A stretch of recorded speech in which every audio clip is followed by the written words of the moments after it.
Welcome to Kutch time. Today is January 25th, 2026, and the Detroit Pistons just beat the Sacramento Kings 139 to 116, moving to 33 and 11 on the NBA season. The Pistons win a high-scoring game for themselves.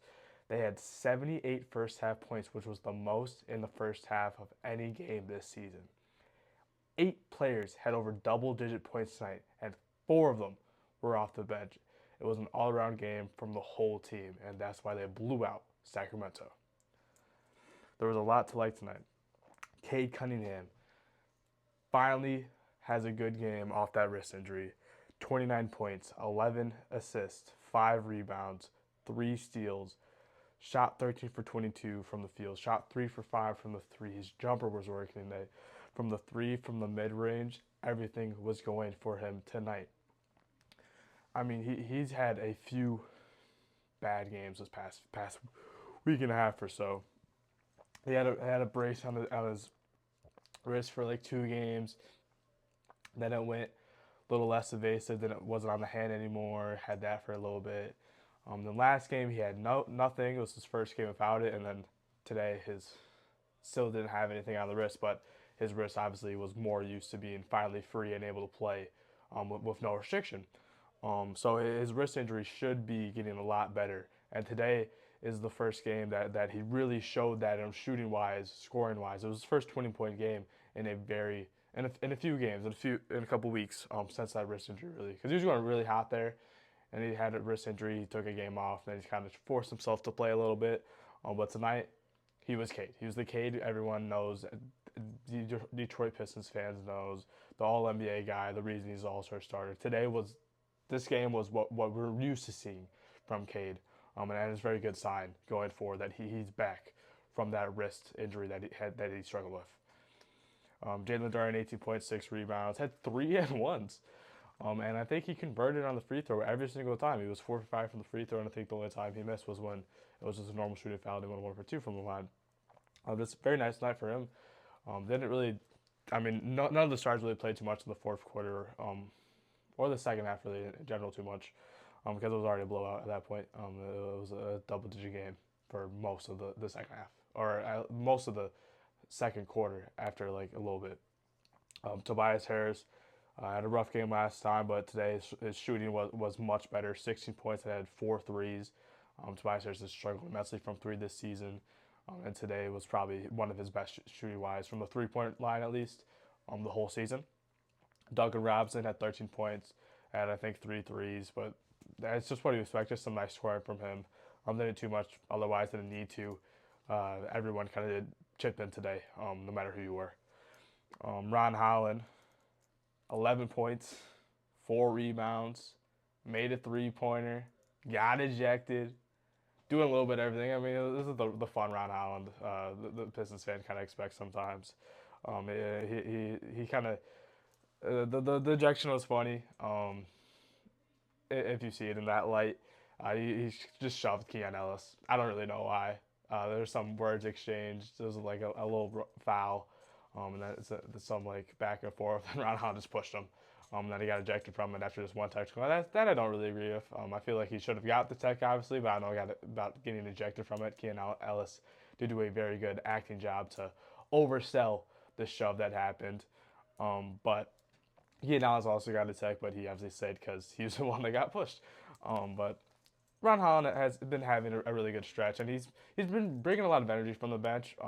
A lot of these games have started just poorly from the starting group in the first quarter. A lot of the times it's so close, and it's not until like the end of the first or the beginning of the second when the bench unit like fully comes in and fully gets to do what they do the best, and that's just energy running.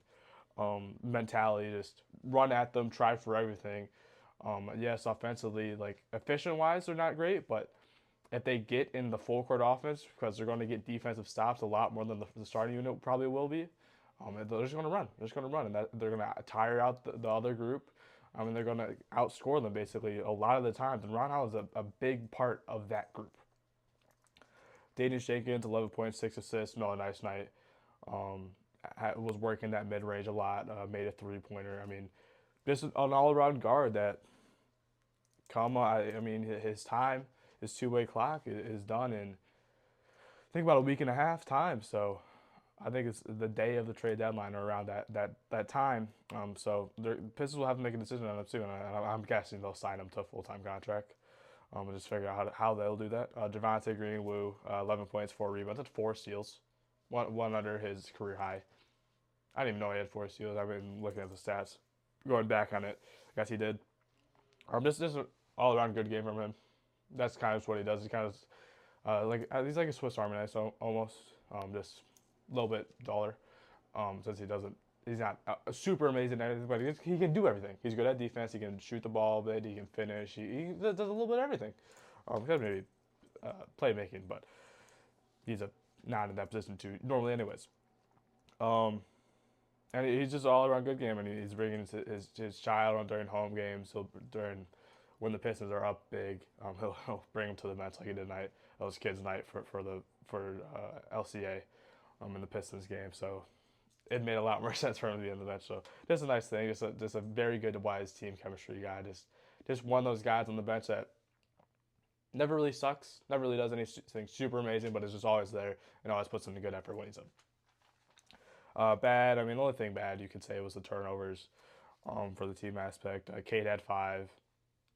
Is pretty turnover heavy. This is kind of his thing. He's a ball dominant guard. Luka is high in turnover. James Harden is high in turnover. This is how those ball dominant, high usage guys work. They're going to get turnovers and they're going to get more than anyone else in the league or on their team. Jaden Ivey had 4.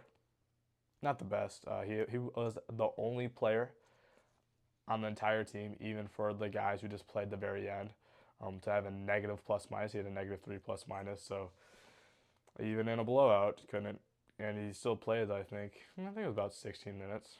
He had 11 points, made at least 2 3-pointers, but I don't know, I don't know what his role on the team is right now.